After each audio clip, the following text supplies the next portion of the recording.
Purnia seat से उम्मीदवारी नहीं मिलने के बावजूद कांग्रेस नेता पप्पू यादव इन दिनों बेहद मशरूफ हैं।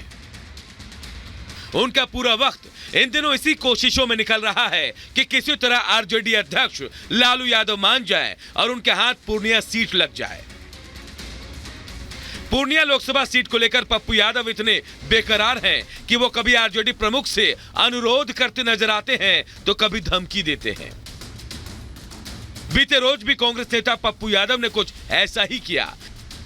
उन्होंने सोशल मीडिया एक्स पर पोस्ट करते हुए लिखा, देश भर में फैले पूर्णिया लोकसभा क्षेत्र के साथ ही मेरे जन नामांकन में शामिल होना चाहते हैं।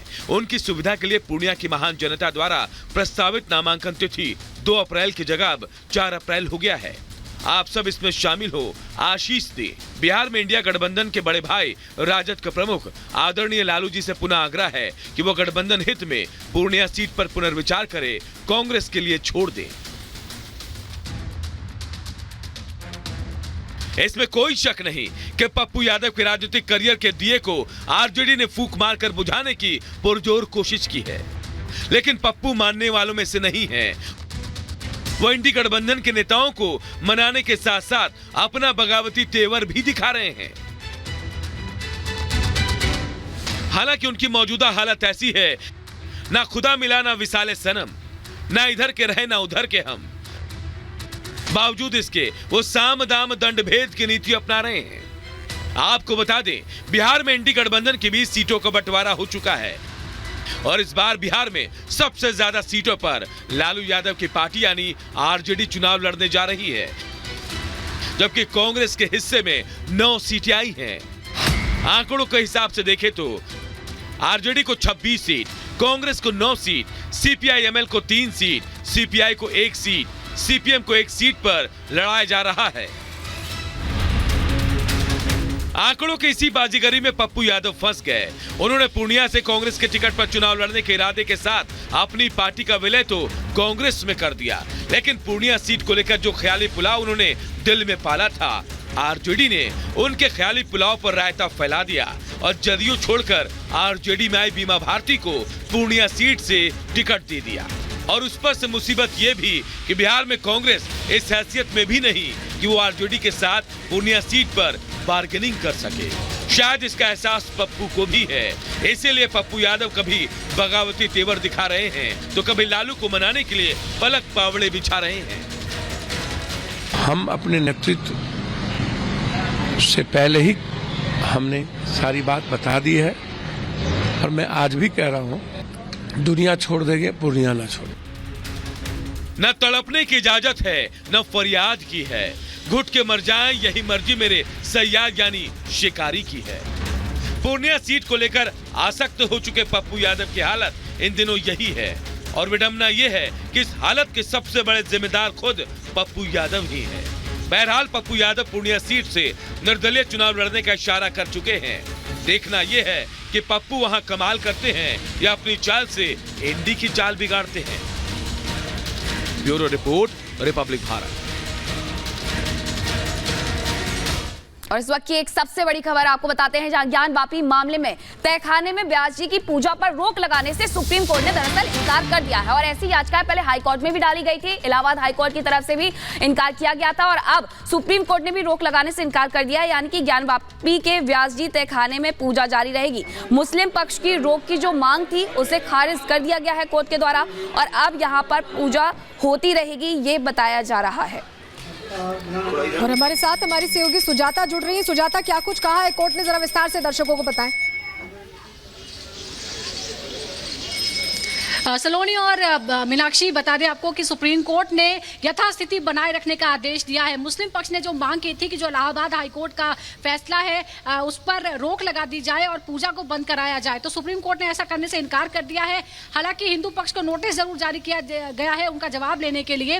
आपको बता दें कि 31 जनवरी को इसी साल जो निचली अदालत ने यह फैसला दिया था कि जो व्यास जी का कारखाना 1993 से तहखाना जो बंद था उसे खोला जाए और हिंदू पक्ष को उसमें पूजा की इजाजत दी जाए। मुस्लिम पक्ष उसी उसी आधी रात को सुप्रीम कोर्ट पहुंच गया था और ये मांग की थी कि तुरंत इस पर रोक लगा दी जाए। हालांकि सुप्रीम कोर्ट ने उस वक्त सुनवाई नहीं की थी, मामला फिर इलाहाबाद हाई कोर्ट गया, वहां पर भी स्टे लगाने से इनकार कर दिया और आज इस मामले की सुनवाई हुई। यानी वर्तमान स्थिति यह है कि जो पूजा तहखाने में हो रही है 31 जनवरी के आदेश के मुताबिक वो आगे भी जारी रहेगी और जैसे नमाज पढ़ी जाती है ज्ञानवापी मस्जिद में वो भी जारी रहेगी, यथास्थिति बरकरार रहेगी, स्टेटस को मेंटेन रहेगा। और अब हिंदू पक्ष को जवाब देने के लिए नोटिस जारी किया गया है। इस बीच जब सुनवाई हुई तो हुजैफा अहमदी जो मुस्लिम पक्ष के वकील हैं उन्होंने कई सारे उदाहरणों से ये कहा कि हमें सुजाता जो आप बता रही हैं फिलहाल बड़ा झटका लगा है और अब पूजा जारी रहने वाली। बहुत शुक्रिया आपका जुड़ने के लिए और जानकारियां देने के लिए। आगे बढ़ते हैं। मुख्तार अंसारी की मौत के बाद कई नेता हैं जो इस मौके का फायदा दूसरी तरह से उठाने की कोशिश कर रहे हैं और सांत्वना लगातार जाहिर कर रहे हैं। उसमें लिस्ट में एक और नाम जुड़ा हुआ है, मोहम्मद ओवैसी, मोहम्मद असदुद्दीन ओवैसी, जो इससे पहले बयान तो दे ही रहे थे और अब मोहम्मदाबाद पहुंच गए। रिपोर्ट आपको दिखाते हैं।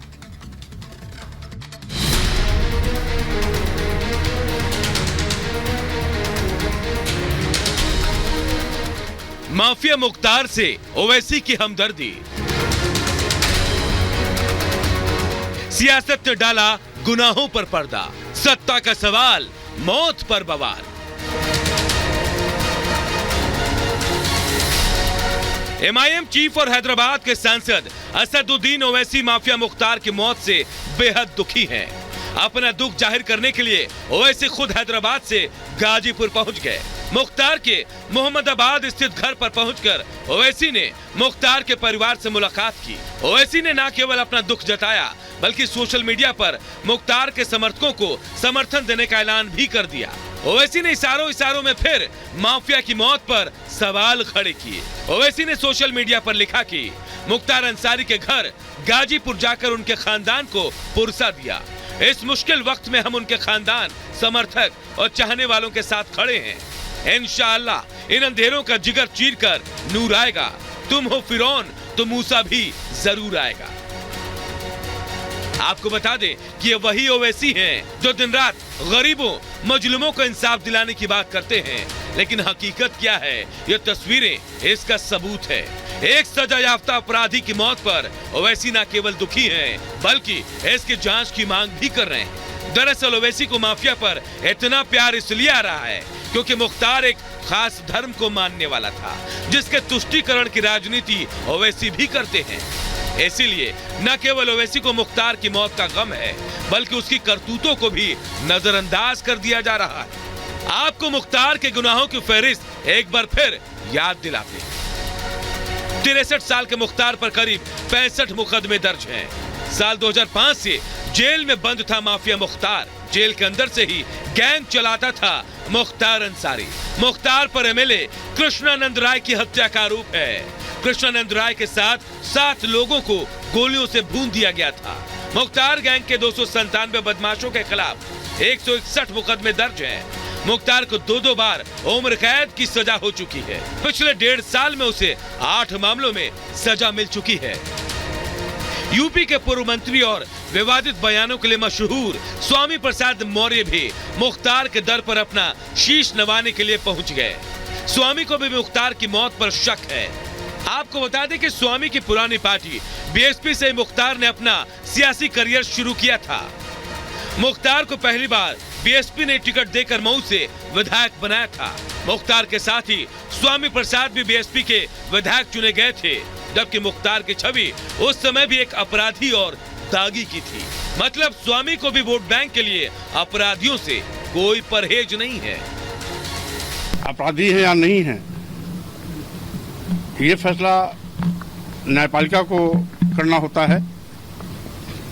न्यायपालिका दंड भी सुनिश्चित करती है किसे क्या दंड दिया जाना है, लेकिन आज न्यायपालिका को भी दरकिनार कर जिस तरीके से उत्तर प्रदेश की सरकार अराजकता के रास्ते पर आगे बढ़ रही है, सरकारी तंत्र के दबाव में उनको फिट घोषित करके जबरियन जेल भेजा गया।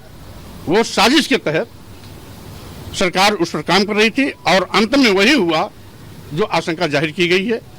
एक तरफ माफिया की मौत पर मातम मनाने वाले सेकुलर नेता हैं, तो दूसरी तरफ ऐसे परिवार भी हैं जो उनकी मौत को कुदरत का इंसाफ बता रहे हैं।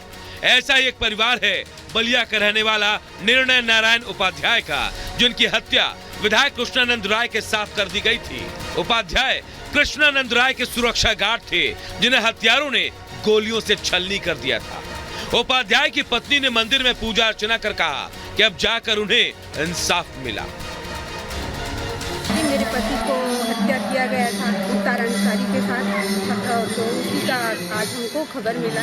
मैं बहुत खुश थी, तो उसकी वजह से हम आकर यहाँ दीप जलाए और मिठाइयाँ सभी लोग को खिला रहे हैं। दरअसल देश की सेकुलर राजनीति के लिए अल्पसंख्यक वोटों का काफी महत्व है, जिसके लिए हर दल परेशान है। माफिया मुख्तार भी अल्पसंख्यक समाज से आता था। मुख्तार के जनाजे में हजारों की भीड़ जमा थी। मुख्तार के बहाने सेकुलर वोट बैंक पर नजर है, इसीलिए अपराधी की मौत पर सेकुलर नेताओं को शक है। मुख्तार के आतंक से पीड़ितों के दर्द की अनदेखी की जा रही है।